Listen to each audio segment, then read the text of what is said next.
Je m'appelle Pascale Radouan, je suis opticienne diplômée. J'ai eu mon diplôme en 1990 à Morée.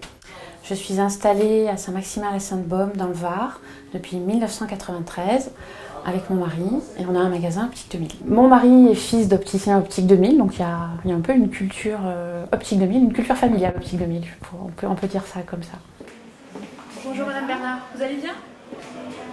J'ai choisi de faire de la basse vision après avoir fait le constat que les problèmes de malvoyance touchent de plus en plus de monde de nos jours. Donc ces gens ont besoin d'être aidés et d'être aidés aussi dans des endroits un petit peu reculés. On n'est pas en grande ville ici. Dans cette petite ville qui avait 6 à 8 000 habitants lorsqu'on s'est installé, on était 2 opticiens. 20 ans après, il y a environ 15 000 habitants, mais on est 6.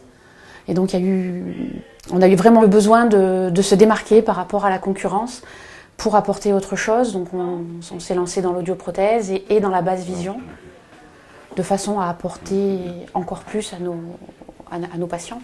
Peut-être un C.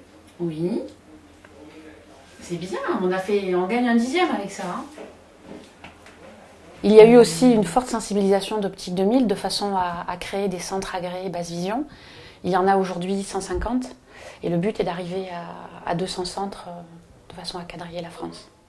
Nous allons faire un essai de filtre, d'accord? Mettez ces lunettes. Lorsque j'ai fait ce choix de devenir centre agréé basse vision, je n'avais pas encore la formation. J'ai donc suivi la formation proposée par Optique 2000. On étudie les pathologies, on travaille avec des malvoyants sur des cas réels. La formation est faite par des ophtalmologistes, des orthoptistes et des experts Optique 2000 en basse vision. Après avoir eu cette formation à Optique 2000, lorsqu'on se sent prêt, on demande un audit. Donc à ce moment-là, un expert basse vision d'Optique 2000 vient en magasin. Pour moi, c'était Bernard Boucher qui est venu. Il a vu comment je me comportais avec les patients. Et à la suite de quoi, il m'a dit que je pouvais être centre agréé basse vision. Pour être centre agréé vis-à-vis de la clientèle et vis-à-vis des ophtalmologistes locaux, ça fait preuve de beaucoup de professionnalisme et donc une reconnaissance et une grande confiance. Ce qui est rassurant pour les patients et pour les ophtalmologistes, c'est que chaque année l'agrément est remis en cause et que notre formation ne s'arrête jamais. Nous devons aller une fois par an à Paris où on a une formation sur une journée. Donc du coup, on se remet à niveau à chaque fois. Au revoir, passez une bonne journée, à bientôt. Actuellement, il y a beaucoup de monde qui veut se lancer dans la basse vision parce qu'avec tous ces appels d'offres de mutuelles, on se dit que ça va donner des points et que c'est positif. Mais je crois que c'est pas suffisant. C'est pas comme faire une vente de lunettes comme on a l'habitude.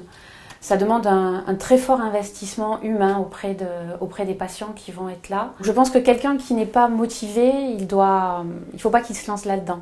Par contre, celui qui a envie de s'investir, c'est vraiment une expérience humaine très très enrichissante et enfin moi ça m'apporte beaucoup.